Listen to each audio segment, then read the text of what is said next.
Hello student, welcome back our YouTube channel Ashish Tiwari. My name is Muskan and आज की इस video में हम बात करेंगे हमारा जो सब्जेक्ट है सोशल मीडिया एंड व्लॉग लेखन, जो हिंदी सी है हमारी, उसके इंपॉर्टेंट क्वेश्चन विद आंसर्स के बारे में हम बात करेंगे इस वीडियो के अंदर। इसके इंपॉर्टेंट क्वेश्चन विद आंसर को डिस्कस करेंगे जो हमारे एग्जाम में आने के चांसेस हो सकते हैं। पॉसिबिलिटी हो सकती है कि इससे रिलेटेड भी क्वेश्चन आ सकते हैं या ऐसे क्वेश्चन भी आपसे पूछे जा सकते हैं। तो आपको सारे क्वेश्चन मतलब देखने हैं, कोई भी जो स्टेप्स है वो स्किप नहीं करना है। सारे क्वेश्चनों को आपको देखना है, तभी जो आपके एग्जाम पॉइंट ऑफ व्यू से आपका जो सिलेबस है वो कवर हो पाएगा। तो ये सारे 10 के 10 क्वेश्चन आपको देखना है, पूरी वीडियो वॉच करनी है, तभी आपको समझ में आएगा एग्जैक्टली आपको क्वेश्चन के अंदर क्या समझाया गया और किस टाइप के क्वेश्चन है वो आपके एग्जाम में आ सकते हैं। तो वीडियो शुरू करने से पहले बता देती हूँ कि अगर ये पीडीएफ बाय करनी है तो डिस्क्रिप्शन में नंबर दिया गया है, वहां से जाकर आप बाय कर सकते हैं। अदरवाइज अगर किसी को नहीं भी करनी है तो आप वीडियो लेक्चर फ्री है आपका, इसके थ्रू भी आप अपने एग्जाम की तैयारी कर सकते हो। अगर किसी को लेनी है तो डिस्क्रिप्शन में नंबर दिया गया है, वहां से जाकर आप मैसेज करके ले सकते हैं। ठीक है, तो हम अपनी वीडियो की तरफ आगे बढ़ते हैं। जो हमारा फर्स्ट क्वेश्चन है कि सोशल मीडिया का अर्थ बताते हुए उसे परिभाषित करना है। अब सोशल मीडिया के बारे में तो अभी तक सभी लोग जानते हैं कि सोशल मीडिया क्या है। जो हम सोशली मतलब नेटवर्क के थ्रू ही हम कितने सारे लोगों से जुड़े हुए हैं सोशल नेटवर्क के थ्रू। अब कैसे इंस्टाग्राम के थ्रू आप लोग अपने फ्रेंड्स और फैमिली मेम्बर से जुड़े हुए हैं, इंस्टाग्राम, फेसबुक, ट्विटर, तो ये सारे जो है हमारे सोशल मीडिया नेटवर्क के प्लेटफॉर्म्स हैं, इसके थ्रू आप लोग सोशल मीडिया से जुड़े हुए हो। तो जैसे वर्तमान युग को डिजिटल युग कहा जाता है, और क्योंकि जो आज की तकनीक है, जो इंटरनेट है, वो हमारे जीवन का एक कितना इम्पोर्टेंट हिस्सा बन गई है। जो इंटरनेट है हमारे लाइफ में कितना इम्पोर्टेंट हिस्सा बन गई है, किसी हर काम में करने के लिए हमें इंटरनेट की जरूरत पड़ती है। तो इसी तकनीकी विकास के साथ साथ एक नई चीज हमारे जीवन में भी आई जिसे हम सोशल मीडिया कहते हैं। ठीक है, आज के टाइम में अगर हम देखेंगे तो हर व्यक्ति किसी ना किसी सोशल मीडिया प्लेटफॉर्म का उपयोग करता है। जैसे मैंने अभी बताया कि कोई ना कोई व्यक्ति है, मतलब हर व्यक्ति यूज करता है। ऐसा कोई भी व्यक्ति नहीं होता है तो सोशल मीडिया प्लेटफॉर्म पे ना हो। कोई इंस्टाग्राम चलाता है, कोई फेसबुक चलाता है, कोई ट्विटर चलाता है। ठीक है, तो ये सारे जो प्लेटफॉर्म है और कुछ लोग इन्हीं प्लेटफॉर्म के थ्रू अपने बिजनेस को और उनकी जो एक्टिविटीज होती हैं उस सबको भी बढ़ावा देते हैं इन प्लेटफॉर्म के थ्रू। ठीक है, तो जैसे फेसबुक हो गया, जैसे वो फेसबुक हो या व्हाट्सएप हो, इंस्टाग्राम हो, यूट्यूब हो, ट्विटर हो, ऐसे कितने सारे प्लेटफॉर्म है जो हमारे सोशल मीडिया की एक्टिविटीज के बारे में बताते हैं। तो सोशल मीडिया ने जो हमारी सोच, बातचीत और समाज से जुड़ाव के तरीके हैं उसको बिल्कुल ही बदल कर रख दिया है। सोशल मीडिया का मतलब क्या है? तो सोशल मीडिया है ना, ये दो शब्दों से मिलकर बना है। सोशल जिसका अर्थ होता है समाज से जुड़ना या लोगों से जुड़ना, मीडिया का मतलब होता है माध्यम या प्लेटफॉर्म। तो जिस प्रकार सोशल मीडिया का सीधा अर्थ है एक ऐसा ऑनलाइन माध्यम जो लोगों को आपस में जोड़ता है, जहाँ पे वो विचार, फोटो, वीडियो, अनुभव, ये सब वहाँ पर मतलब आप पोस्ट करते हो तो उसके बारे में बताते हो कि अगर आपने ऐसे कहीं घूमने जा रहे हो तो उस चीज़ की आप लोग फोटो पोस्ट करते हो, उसके बारे में बताते हो, तो लोगों को पता चलता है कि आपके बारे में आपकी लाइफ में एग्जैक्टली चल क्या रहा है। तो सोशल मीडिया की परिभाषा, डेफिनेशन ऑफ सोशल मीडिया। तो सोशल मीडिया एक ऐसा डिजिटल प्लेटफॉर्म है जहाँ इंटरनेट के माध्यम से जो उपयोग करता है ना, जो यूज करते हैं सोशल मीडिया को, उसको उपयोग करता बोला गया है, उसके संवाद कम्युनिकेशन होता है। सोशल मीडिया प्लेटफॉर्म के थ्रू बातचीत कर सकते हैं, एक दूसरे से जानकारी को तो बारे में जान सकते हैं, सामाजिक संपर्क बना रहता है। ये सब करने की हमें सुविधा प्राप्त करता है सोशल मीडिया। तो ये एक इंटरनेट आधारित तकनीक होती है। अगर आपके पास इंटरनेट नहीं होगा तो आप सोशल मीडिया प्लेटफॉर्म पे कैसे एक्टिव रह सकते हो? तो इसके लिए मेन जो हमें जरूरी चीज है वो हमें इंटरनेट होता है, जिसमें व्यक्ति, समूह या संगठन आपस में संपर्क करके विचार, समाचार, चित्र, वीडियो, ये सारी जानकारी की जो अपडेट है वो लेते रहते हैं। तो एक अन्य परिभाषा, मतलब मैंने आपको बता दिया कि सोशल मीडिया एग्जैक्टली है क्या, लेकिन अलग से एक परिभाषा दी गई है, वो भी देख लेते हैं। जो सोशल मीडिया है ना, वो वेबसाइट और एप्लीकेशन है, उसके उपयोगकर्ताओं को एक दूसरे के साथ संवाद स्थापित करने के और जानकारी साझा करने और सामाजिक नेटवर्किंग करने की जो सुविधा देती है। ये भी आप लिख सकते हो, एक परिभाषा ये भी है। तो सोशल मीडिया के प्रमुख प्रकार क्या होता है, टाइप्स ऑफ सोशल मीडिया क्या होते हैं? सोशल मीडिया नेटवर्किंग साइट्स और माइक्रो ब्लॉगिंग प्लेटफॉर्म्स, फोटो और video sharing sites, messaging application, form and blogging platforms. तो सोशल नेटवर्किंग साइट्स में कैसे आते हैं? फेसबुक, लिंक्डइन, ये इसके अंदर आते हैं। माइक्रो ब्लॉगिंग प्लेटफॉर्म्स, तो इसमें ट्विटर आता है। फोटो वीडियो शेयरिंग स्टेटस, तो इसमें इंस्टाग्राम, यूट्यूब और स्नैपचैट। मैसेजिंग एप्लीकेशन में व्हाट्सएप, टेलीग्राम आता है। और फॉर्म ब्लॉगिंग प्लेटफॉर्म में जैसे कोरा, रेडिट और मीडियम आता है। तो ये जो सारे जो सोशल मीडिया के प्लेटफॉर्म है, इनको हम अधिक से हम कितने ज़्यादा लोग इन सबको यूज़ करते हैं? मोस्टली सारे लोग ही करते हैं। तो सोशल मीडिया के लाभ क्या है? तो दुनिया के किसी भी कोने में आप अगर अपना संपर्क स्थापित करने जा सकते हो, तो ये चीज़ पॉसिबल है। किसके थ्रू? सोशल मीडिया के थ्रू। अब ये हमें कई चीज़ों में बढ़ावा देता है, शिक्षा में, व्यापार में, मनोरंजन के लिए भी हमारे लिए यूज़फुल होता है। और ये लोगों में जागरूकता फैलाने का भी बहुत तेज माध्यम होता है। नए विचार, जो सूचनाएं हैं, वो तुरंत लोगों को अब ऐसे कुछ भी कोई भी तो कोई मर्डर हुआ या कोई रेप केस होता है या कोई भी क्राइम होता है या टेररिस्ट अटैक होता है, तो आपको ये जो सोशल मीडिया के थ्रू ना आपको एग्जैक्टली बहुत फास्टली आपकी जो इन्फॉर्मेशन होती है वो आपको इन सोशल मीडिया प्लेटफॉर्म के थ्रू जल्दी से जल्दी मिल जाती है। तो युवाओं के लिए एक आत्म प्रस्तुति और आत्म अभिव्यक्ति का एक मंच बनता गया है। तो ये हमारी एजुकेशन के लिए यूजफुल होता है। अगर आपको अपने एजुकेशन के बारे में पता करना है, जैसे आपको देखना है कि आपको 12th के बाद क्या करना है, तो क्या क्या स्ट्रीम्स होती है, क्या क्या हमारे लिए बेनिफिट है, तो इन प्लेटफॉर्म के थ्रू भी ये भी आपको एक सही गाइडेंस दे देते हैं। तो ये शिक्षा के लिए भी अच्छी होती है।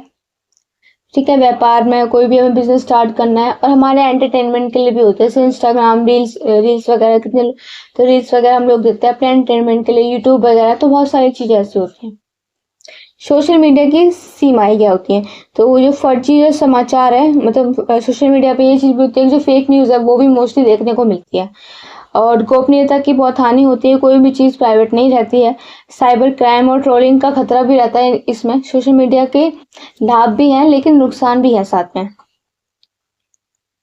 और जो मानसिक स्वास्थ्य है उस पर भी नकारात्मक प्रभाव पड़ते हैं, समय की बर्बादी होती है और हमें इन सोशल मीडिया प्लेटफॉर्म की लत भी लग जाती है। निष्कर्ष, सोशल मीडिया एक शक्तिशाली और प्रभावशाली माध्यम है जो लोगों को जुड़े रहने और जानकारी देने के लिए वैश्विक स्तर पर संवाद स्थापित करने में सहायक होती है। लेकिन जिसका उपयोग है ना वो हमें सावधानी जिम्मेदारी के साथ करना चाहिए, क्योंकि अगर सोशल मीडिया की ये सकारात्मक और रचनात्मक रूप से उपयोग करें तो ये समाज और व्यक्तिगत विकास के लिए एक वरदान भी साबित हो सकता है। लेकिन अगर इसका हम अधिक से ज़्यादा उपयोग करते हैं तो हमारे लिए खतरनाक भी साबित हो सकता है। तो सोशल मीडिया को सिर्फ मनोरंजन का साधन ना मानकर इसे ज्ञान, जागरूकता और सामाजिक सहयोग का माध्यम भी समझना चाहिए। ठीक है, हमारा फर्स्ट क्वेश्चन ही कंप्लीट हो गया। सेकंड क्वेश्चन है कि ब्लॉग लेखन की प्रक्रिया के बारे में हमें जानकारी देनी है। तो सबसे पहले परिचय देख लेते हैं कि आज के डिजिटल युग में इंटरनेट के माध्यम से विचारों को व्यक्त करना, दूसरों तक पहुंचाने के कई माध्यम हमारे पास मौजूद होते हैं। ऐसे उनमें से एक ब्लॉग भी है। तो ब्लॉग लोकप्रिय और प्रभावशाली माध्यम बन चुका है। ब्लॉग लेखन एक ऐसी कला है जिसके अंदर लेखक अपने विचार, अनुभव और जानकारी, भावनाओं को लिखित रूप में उनके सामने प्रस्तुत करता है और इंटरनेट के माध्यम से लोगों के साथ ये जुड़ा रहता है। तो ये लेखन जो है ये स्वतंत्र खुला रूप है, ठीक है, जिसमें लेखक किसी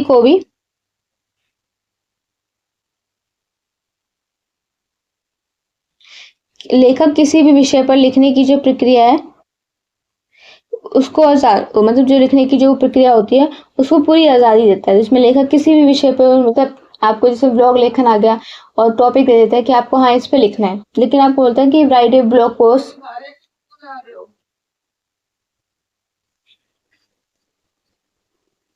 ठीक है, तो ये लेखक जो है वो किसी भी विषय पर लिखने की जो इसकी पूरी आज़ादी देता है ब्लॉग लेखन में। अगर आपके क्वेश्चन में ऐसा आ जाए कि आप ब्लॉग लेखन की, मतलब आपका एक ब्लॉग लेखन लिखना है, कैसे करके क्वेश्चन आता है, कोई भी आपको टॉपिक नहीं देगा तो आप किसी भी विषय पर भी अपना जो ब्लॉग लेखन है वो लिख सकते हो। अब ब्लॉग क्या है? What is a blog? तो ब्लॉग एक प्रकार की वेबसाइट है जहाँ वेब पेज होता है, जिस पर लेखक जो है वो नियमित रूप से लेख, विचार, सूचना, इस सब का जो अनुभव है वो हमारे साथ शेयर करता है। इसमें लेखक को ब्लॉगर कहा जाता है।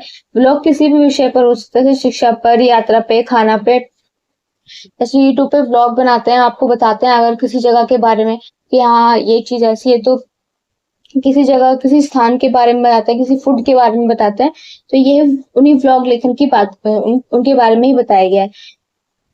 ठीक है, तो ब्लॉग लेखन की प्रक्रिया के बारे में बात करते हैं। तो जो ब्लॉग लेखन है वो एक चरणबद्ध प्रक्रिया होती है, मतलब ये ठीक इसे सीख रूप से जो समझना जरूरी होता है। नीचे ब्लॉग लेखन की जो मुख्य प्रक्रिया है उनके बारे में बात करते हैं। तो विषय का चयन, चूजिंग अ टॉपिक, सबसे पहले आपको अपना विषय चुनना है कि आपको किस पर ब्लॉग लेखन करना है। सबसे पहला कदम होता है ब्लॉग के लिए उपयुक्त विषय चुनना। तो ये विषय ऐसा होना चाहिए जो लेखक की रुचि हो, जिसमें आपको रुचि हो, जो पढ़ने वाले हैं ना उनके लिए उपयोगी हो और रोचक भी हो, साथ में उनको इंटरेस्ट भी है जो भी पढ़ने वाला है आपका ब्लॉग। उदाहरण के जैसे ऑनलाइन शिक्षा के फायदे क्या है, सर्दियों में त्वचा की देखभाल आदि, इन सब के बारे में। तो ये सारे जो टॉपिक हैं इसमें लोग ये इंटरेस्ट लेके पढ़ते भी, तो काफी सारे और भी टॉपिक्स हैं, मैंने इन दो के बारे में आपको बता दें कि ये सारे उदाहरण के हम ले सकते हैं। शोध और जानकारी एकत्रित करना, मतलब रिसर्च। तो विषय के बारे में गहराई से जानकारी प्राप्त करना, इससे जो लेखक है उसमें इसका विश्वास बनता है। इसके लिए से पुस्तकें, इंटरनेट, न्यूज आर्टिकल्स, विशेष के मतलब जो स्पेशलिस्ट हैं इसके बारे में अधिक जानते हैं, उनसे राय भी लेना। तो व्लॉग की रूपरेखा बनाना, तो व्लॉग को लिखने से पहले एक स्पष्ट ढांचा तैयार करना जरूरी होता है, जिसमें ये तय किया जाता है कि कौन सी बातें शुरुआत में लिखनी है और मध्यम में क्या लिखना है और अंत में कैसे होगा। तो ये चीज आपको पता होनी चाहिए। ब्लॉग लेखन, तो राइटिंग द ब्लॉग, तो जो अब मुख्य लेखन का जो कार्य है वो शुरू होता है इसमें से प्रस्तावना। सबसे पहले आप लोग इंट्रोडक्शन लिखते हो ब्लॉग लेखन के अंदर, उसके बाद उसकी बॉडी आएगी, उस जो भी टॉपिक है उसके बारे में आप बता दो डिटेल्स में क्या क्या चीज है उसमें। एंड ऐसे इंटरनेट के बारे में बताओगे तो आप सबसे पहले तो इंट्रोडक्शन दोगे, प्रस्तावना में बताओगे इंटरनेट के बारे में।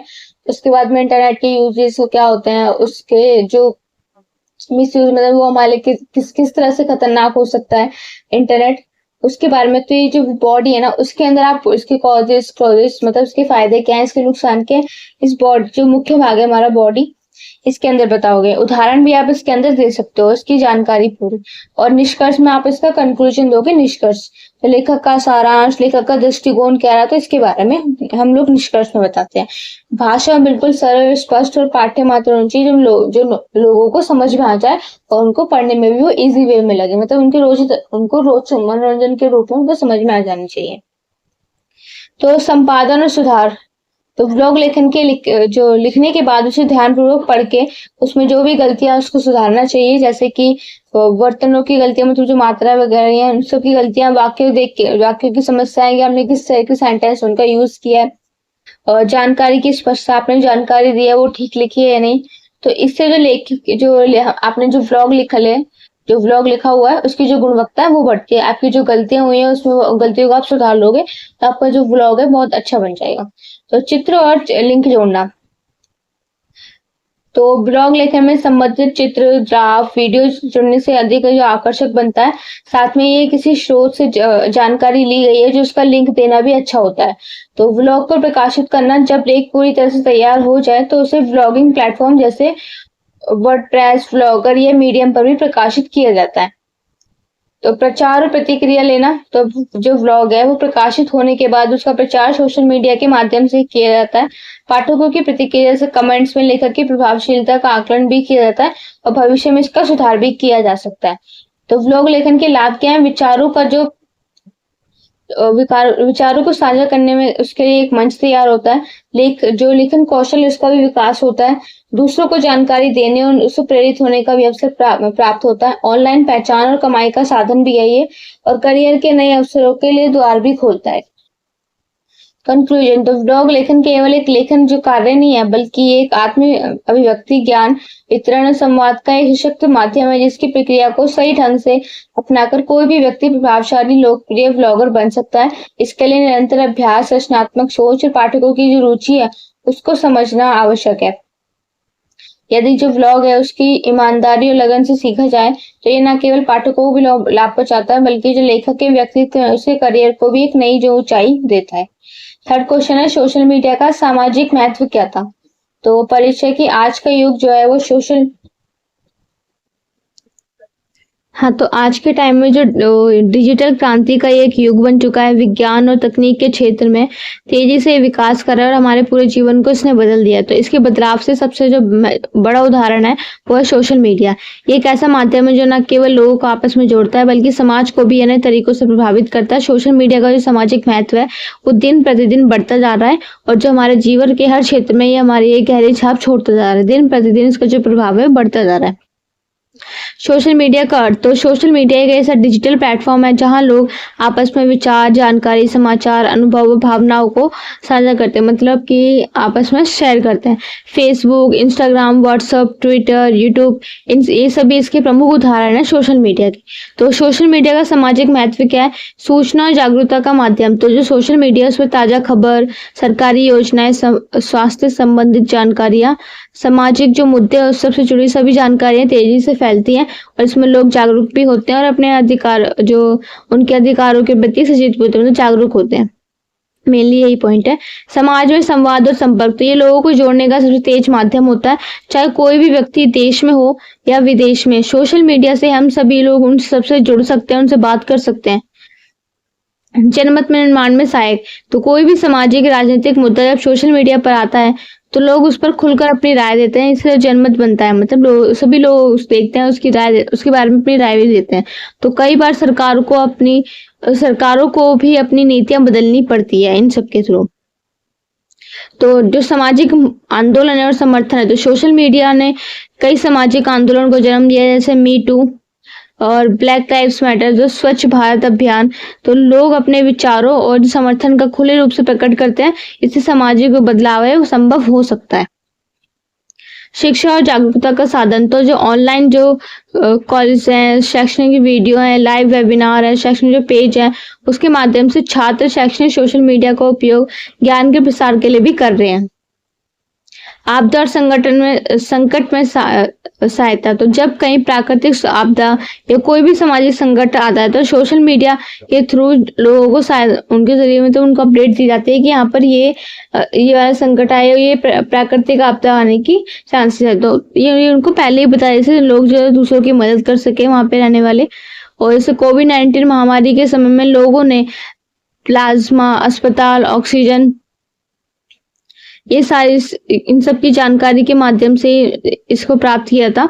तो स्वरोजगार उद्यमिता को बढ़ावा मिलता है। आज कई लोग जो है सोशल मीडिया पर छोटे व्यापार, कला और सेवाओं को बढ़ावा देकर स्वरोजगार के अवसर बना रहे हैं। यह आर्थिक रूप से भी समाज को एक सशक्त बना रहा है।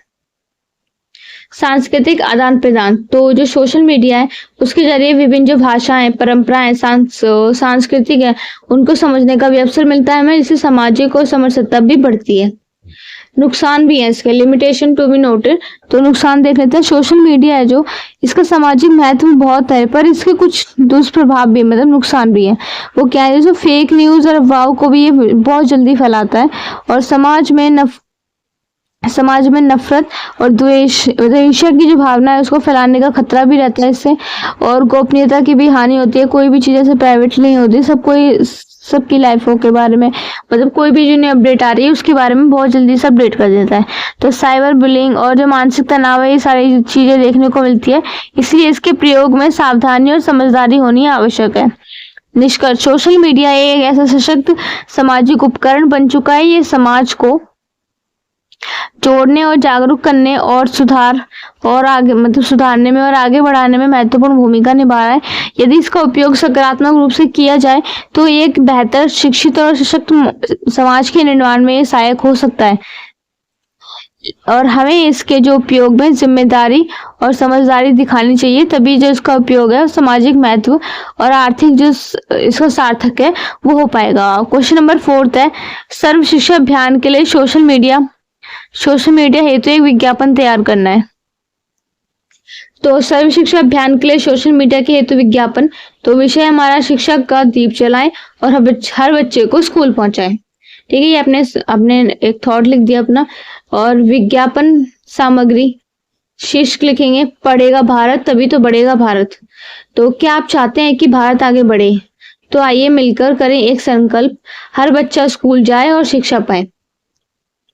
सर्व शिक्षा अभियान के तहत भारत सरकार ने 16 से 14 वर्ष के सभी बच्चों के निःशुल्क शिक्षा का जो अधिकार है वो सुनिश्चित किया है। संदेश में आप ये सारी चीजें बताएंगे। अब कोई भी बच्चा शिक्षा से वंचित नहीं रह पाएगा, यही है इस अभियान का लक्ष्य। सरकार द्वारा दी जा रही हैं सुविधाएं। सरकारी स्कूलों में निःशुल्क प्रवेश हो रहा है, सुविधाएं बताओगे इसमें। फिर मुफ्त पाठ्य पुस्तक है, स्टेशनरी है, ये सब उनको दी जा रही हैं। मिड डे मील दोपहर का भोजन दिया जा रहा है। बालिकाओं के लिए विशेष योजनाएं तैयार की गई हैं। स्कूल ड्रेस और बैग की सुविधा भी है। लोगों से अपील है, यदि आपके आसपास कोई भी बच्चा ऐसा शिक्षा से वंचित है तो उसके माता पिता से बात करें, उन्हें स्कूल में नामांकन करने के लिए प्रेरित करें और नजदीकी स्कूल या शिक्षा अधिकारियों से संपर्क करें और इस पोस्ट को अधिक से अधिक लोगों तक साझा करें। संदेश का सार, तो एक शिक्षित बच्चा न केवल अपने परिवार को बल्कि पूरे समाज को रोशनी दे सकता है। अब समय है कि हम सब मिलकर शिक्षा का दीप जलाएं और हर बच्चे का भविष्य उज्जवल बनाएं। तो शिक्षा है अधिकार सबका, इसे दिलाएं हर बच्चे तक। पढ़ाओ बढ़ाओ, यही है सशक्त भारत की राह। तो इस टाइप से आप एक एडवर्टाइजमेंट विज्ञापन दे सकते हो अपने टॉपिक्स के लिए। अभी हमने शिक्षा के बारे में दिया, आपके ऊपर मतलब एग्जाम में किसी भी टॉपिक के ऊपर आता है तो आपका जो फॉर्मेटिंग है विज्ञापन देने का वो इस टाइप से ही होना चाहिए। क्वेश्चन नंबर 5 है, सोशल मीडिया नेटवर्किंग साइट का किशोरों के ऊपर पड़ने वाले प्रभाव और दुष्प्रभाव के बारे में बताना है। तो जो सोशल मीडिया नेटवर्किंग साइट है किशोरों के ऊपर पड़ने वाले मतलब जो यंगस्टर है उनको बोला गया है, उसके दुष्प्रभाव के बारे में बताया गया है। परिचय, तो आज का जो युग है वो सूचना और तकनीक का युग है, जहाँ इंटरनेट ने हमारे जीवन शैली को पूरी तरह से बदल दिया है। खासकर जो सोशल मीडिया नेटवर्किंग है तो Facebook, Instagram, WhatsApp, Twitter, Snapchat, सारे लोग जो संबंध को नया रूप दिया था। ये प्लेटफॉर्म भी आयु वर्ग के लोग हैं उसमें ज्यादा मतलब प्रचलित, ज्यादा प्रसिद्ध हो गया है। इसमें जो किशोर लोग हैं, जो यंगस्टर हैं, इनका प्रभाव बहुत अधिक और बहुत तेज होता जा रहा है। किशोर जो अवस्था है वो एक ऐसा टाइम होता है जब व्यक्तिगत का विकास हो रहा होता है। सोच और भावनाएं बहुत इनकी नाजुक होती हैं और दूसरों से प्रभावित होने की संभावना और अधिक रहती है। ऐसे में सोशल नेटवर्किंग साइट का उपयोग इनके जीवन पे सकारात्मक नकारात्मक दोनों रूप से प्रभाव डाल सकता है। सोशल नेटवर्किंग साइट के किशोरों पर सकारात्मक प्रभाव, तो ज्ञान और सूचना का स्रोत। जो सोशल मीडिया है वो किशोरों को दुनिया भर की जानकारी, समाचारों तक पहुंचने का प्रदान करता है। शैक्षिक पेज, वैज्ञानिक और करियर सलाह, भाषा सीखने के जैसे अनेक उपयोगी स्रोत से भी जुड़ सकते हैं। रचनात्मक आत्म अभिव्यक्ति का मंच भी है ये। जैसे कई जो किशोर है अपने विचार, कला, लेखन, फोटोग्राफी, वीडियो, इन सब के माध्यम से जो अपनी रचना है उसको सोशल मीडिया के रूप में प्रस्तुत करते हैं और इनका आत्मविश्वास भी इससे बढ़ता है। संपर्क और संवाद की सुविधा, तो सोशल नेटवर्किंग साइट के माध्यम से किशोर अपने दोस्तों, परिवारों से जुड़े रहते हैं, चाहे वे दूर ही क्यों ना हो। इससे उनके सामाजिक संबंध भी मजबूत होते हैं। समूह चर्चा और सहयोग, तो जो ऑनलाइन समूह और चैट्स के माध्यम से शैक्षणिक जो सहयोग है वो ले सकते हैं, प्रोजेक्ट पर चर्चा कर सकते हैं, प्रतियोगी जो परीक्षा है उसकी तैयारी में भी मदद पा सकते हैं। तो नए अवसरों की खोज, जो सोशल मीडिया उस पर कई जो करियर विकल्प है, स्कॉलरशिप है, ऑनलाइन कोर्स है, प्रतियोगिता की जानकारी, ये सारी चीजें हमें मिलती है। इससे किशोर अपने भविष्य की दिशा को भी तय कर सकते हैं। सोशल मीडिया नेटवर्किंग साइट के लिए किशोरों पे दुष्प्रभाव, तो जो अधिकार और निजता का हनन हो रहा है वो कैसे, तो किशोर अक्सर अपनी निजी जानकारी सोशल मीडिया पर साझा मतलब उसके बारे में शेयर कर देते हैं, जिससे उनकी जो गोपनीयता है वो खतरे में पड़ सकती है और साइबर क्राइम की जो आशंका है वो भी बढ़ सकती है। साइबर बुलिंग मतलब ऑनलाइन लर्निंग तंग करें, तो कई बार जो किशोरों की जो ट्रोलिंग है, वो धमकी है, अपमानजनक टिप्पणियां, ये झूठे आरोप हैं, इन सब का इनको सामना करना पड़ता है, जिससे वो मानसिक रूप से तनाव में भी आ सकते हैं। असुरक्षा की भावना और तुलना, तो इंस्टाग्राम, फेसबुक पर दूसरों की चमक धमक भरी जिंदगी देखकर किशोर जो अपने जीवन को तुच्छ समझने लगते हैं। इससे जो आत्म संदेश और जो हीन भावना है वो भी पैदा हो सकती है। पढ़ाई में रुकावट, तो अत्यधिक सोशल मीडिया उपयोग से जो किशोर जो पढ़ाई से ध्यान हटाकर मोबाइल इंटरनेट में उलझे रहते हैं। इससे उनकी जो एकाग्रता है, जो प्रदर्शन है, उस पर असर पड़ जाता है, मतलब अपनी पढ़ाई के ऊपर फोकस नहीं कर पा रहे हैं और वे इनसे सोशल मीडिया जो प्लेटफॉर्म है इन पर ही लगे रहते हैं। तो नींद और स्वास्थ्य पर भी असर पड़ता है। सोशल मीडिया की लत के कारण जो किशोर है वो देर रात तक मोबाइल चलाते रहते हैं, इससे उनकी नींद में भी कमी। ऐसे लोग ऐसे इंस्टाग्राम चलाते रहते हैं, रील स्क्रॉलिंग करते रहते हैं, स्नैपचैट यूज करते रहते हैं, चैटिंग करते रहते हैं। तो इन सब चीजों से हमारे जो स्वास्थ्य है, हमारी जो नींद है, इस पर भी असर पड़ता है। झूठी पहचान और गलत प्रभाव। तो इंटरनेट पे फर्जी प्रोफाइल्स और गलत जो संगति है, उससे किशोर जो लोग हैं वो भ्रमित हो जाते हैं और गलत रास्तों की ओर बढ़ सकते हैं। जैसे फेक अकाउंट, इंस्टाग्राम पे फेक अकाउंट बनाते हैं, स्नैपचैट पे, ठीक है, तो इसका भी गलत यूज करते हैं, जिसकी वजह से गलत प्रभाव भी पड़ सकता है। निष्कर्ष है कि सोशल मीडिया नेटवर्किंग साइट है वो आज की दुनिया में सबसे महत्वपूर्ण भूमिका निभा रही है। खासकर जो युवा है वो किशोरों के जीवन में ये प्लेटफॉर्म अगर सही दिशा में उपयोग किया जाए तो ये उन्हें ज्ञान, आत्मविश्वास और वैश्विक दृष्टिकोण प्रदान कर सकता है। लेकिन यदि उनका अति उपयोग से अनुचित उपयोग किया जाए तो ये किशोरों के मानसिक, शैक्षिक और सामाजिक जीवन पर नकारात्मक प्रभाव भी डाल सकता है।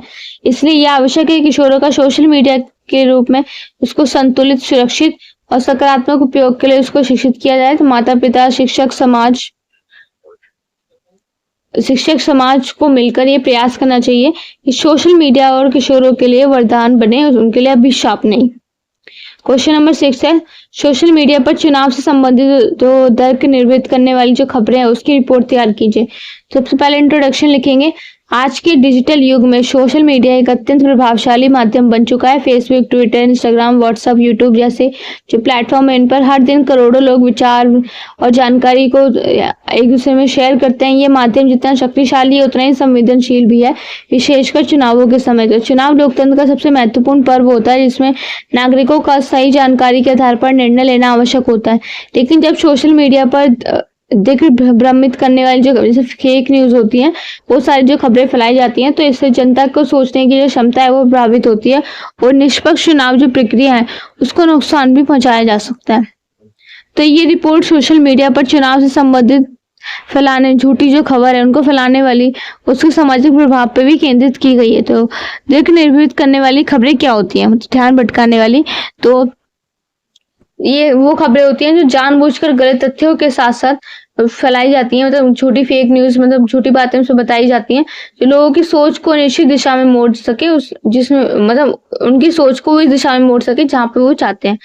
तो ये खबरें आधी अधूरी होती हैं, झूठी होती हैं, बढ़ा चढ़ाकर पेश की जाती हैं और अक्सर जो इनका उद्देश्य है वो राजनीतिक जो लाभ है उसका प्राप्त करना होता है। सोशल मीडिया पर चुनाव के समय फैलाई गई जो गलत खबरें है उसका उदाहरण है झूठे सर्वो मतदान आंकड़े। से चुनाव से पहले बोला जाता है कि सोशल मीडिया पे कि नकली चुनाव हो रहा है और झूठे जो आंकड़े हैं, मतलब इस पार्टी के लिए उसमें झूठे आंकड़े, मतलब इसकी पार्टी के लिए इतनी वोटिंग हो रही है लेकिन उसमें इस मशीन खराब है, यहाँ पे ये जो मशीन है ये ज्यादा वोट बता रही है उस पार्टी के लिए, तो जिनका कोई भी आधिकारिक स्रोत नहीं होता है। राजनीतिक नेताओं के झूठे बयान। तो नेताओं के जो पुराने वीडियो है उसको काट छाट कर नया रूप दिया जाता है ताकि उनके खिलाफ या पक्ष में झूठा जो प्रचार है वो किया जा सके। फर्जी फोटो और वीडियो। कभी कभी जो हिंसा और भीड़ की झूठी तस्वीरें वायरल की जाती हैं जिससे जो लोगों में है वो गलत संदर्भ दिखाया जाए।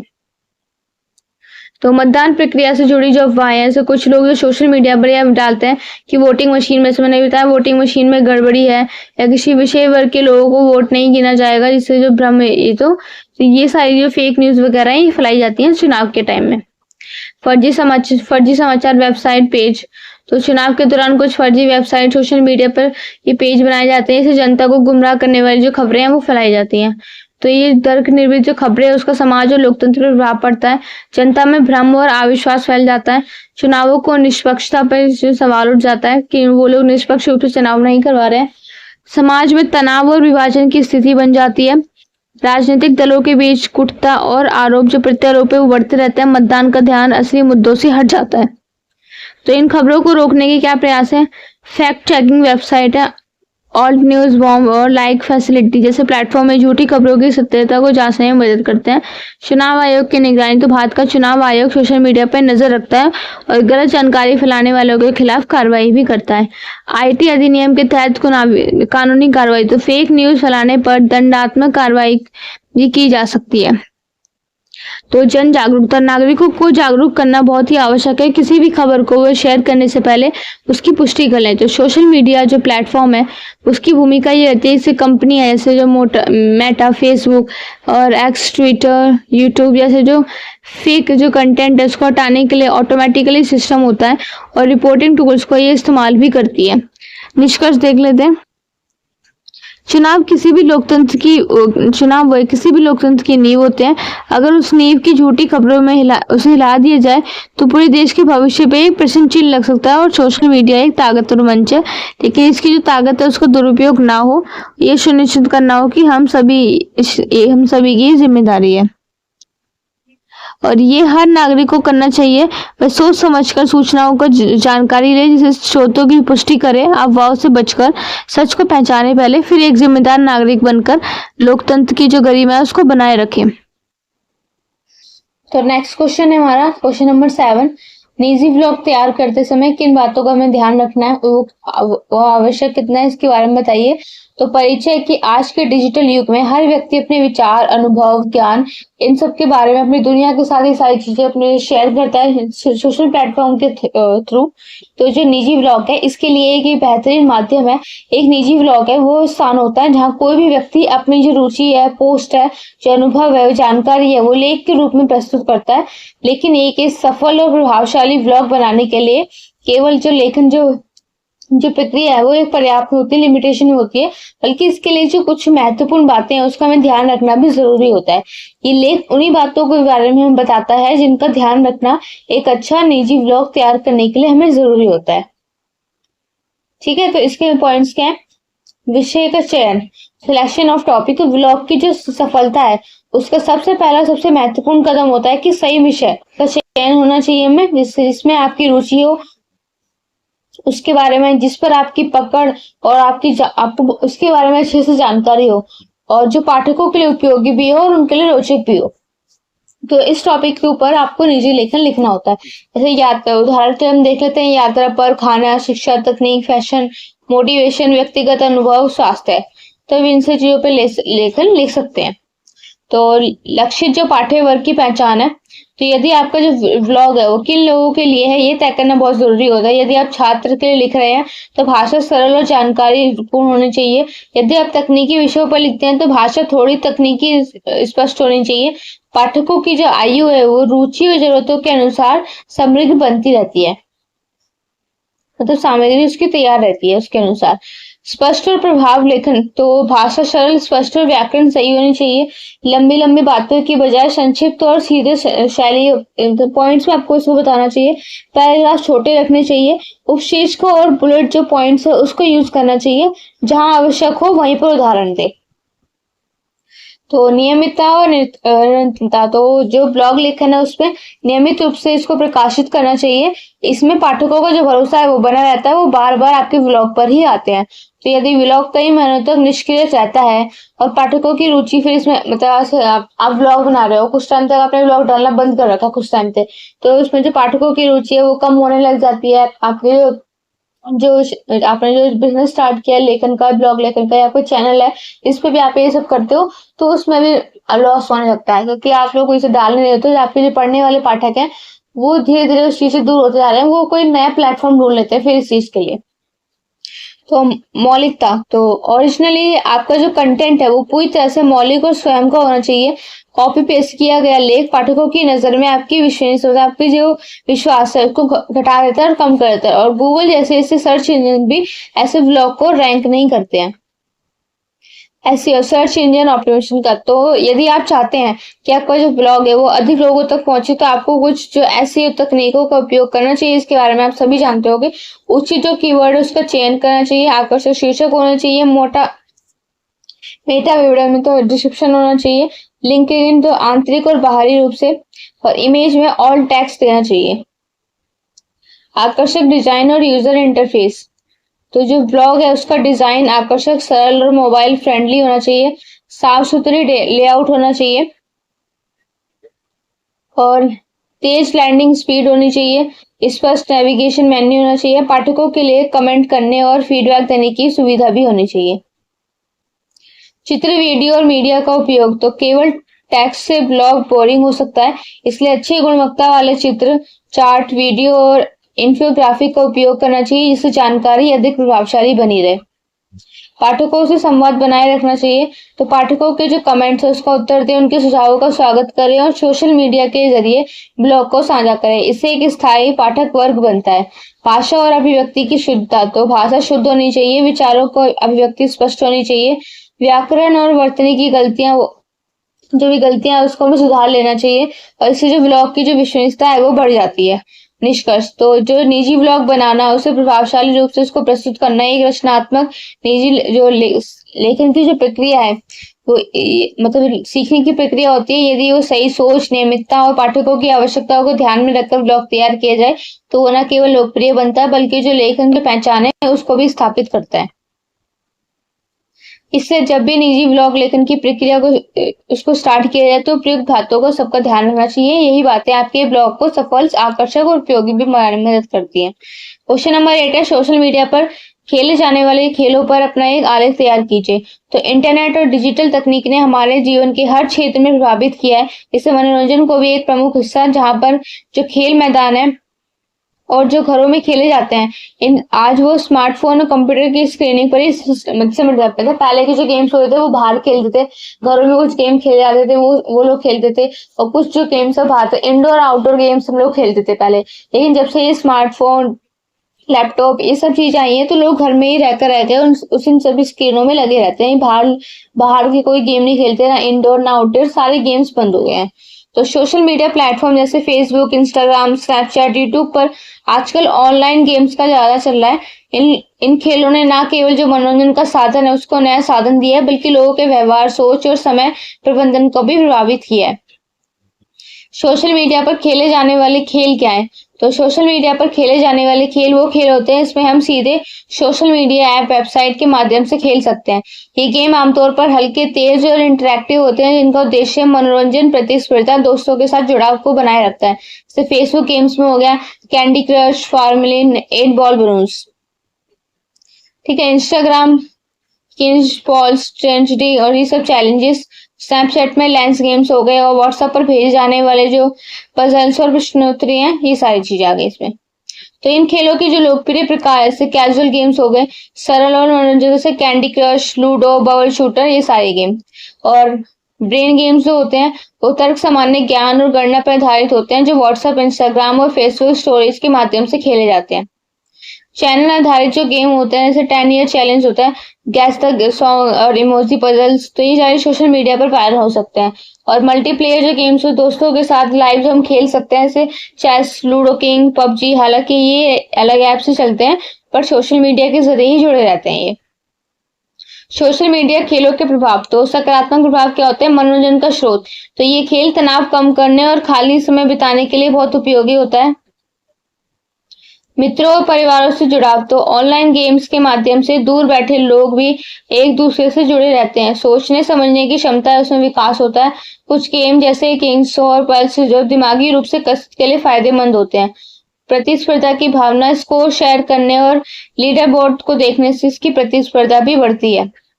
नकारात्मक प्रभाव, तो समय की जो बर्बादी है वो अधिक समय तक खेलने से पढ़ाई या काम में इसकी बाधा लाती है, लत लग जाती है इसकी। कुछ जो किशोर युवा इन खेलों के जो आदी होते हैं उससे मानसिक और शारीरिक स्वास्थ्य पर इनके ऊपर असर पड़ता है, उनको इनकी लत लग जाती है, वो इन गेमों से दूर हटने की वजह से उनका जो मानसिक तनाव है बढ़ जाता है। गोपनीयता का खतरा, तो ये कई बार गेम से व्यक्तिगत जानकारी और सोशल मीडिया डाटा का दुरुपयोग भी कर सकते हैं। असली खेलों से दूरी, तो डिजिटल जो खेल की वजह से बच्चे आजकल जो मैदान में खेलने वाले जो खेल होते हैं उनसे दूर होते जा रहे हैं, जिसके जो शारीरिक विकास है उस पर असर पड़ रहा है।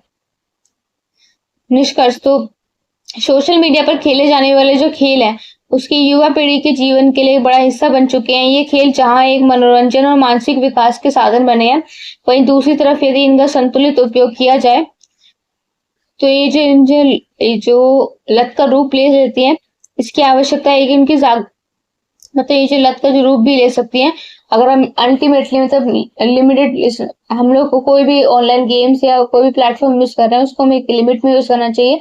अगर ज्यादा हम उसको यूज करेंगे तो हमें उसकी लत लग सकती है। तो आवश्यकता ये जागरूकता की कि तो इन लोगों को जो खेल का आनंद है वो लिया जाना चाहिए, लेकिन समय, शिक्षा और कार्य, स्वास्थ्य सबको हमें प्राथमिकता देनी चाहिए। मतलब गेम को खेलना चाहिए लेकिन एक लिमिट में, सभी चीजों को हमें ध्यान देना चाहिए। ये नहीं आपने खाना पीना छोड़ दिया, अपना पढ़ना लिखना छोड़ दिया, अपनी पढ़ाई के टाइम पे जा रहे हो लेकिन आप उस गेम में लगे हो, तो ये सब चीजें हमें नहीं करनी चाहिए। तो इसलिए हमें ये सीखना होगा कि डिजिटल मनोरंजन के साथ साथ संतुलन भी बनाए रखना भी जो हमारी जीवन शैली की एक कुंजी है, एक साधन है। क्वेश्चन नंबर 9 है, इन सब पे टिप्पणी करनी है हमें। ट्विटर, विकिपीडिया और ब्लॉग का महत्व, इंस्टाग्राम। तो ट्विटर की बात करते हैं तो ट्विटर एक ऐसा लोकप्रिय डिजिटल जो मीडिया मंच है जहाँ उपयोगकर्ता छोटे छोटे संदेश के माध्यम से अपने विचार, समाचार, भावनाएं व्यक्त करते हैं।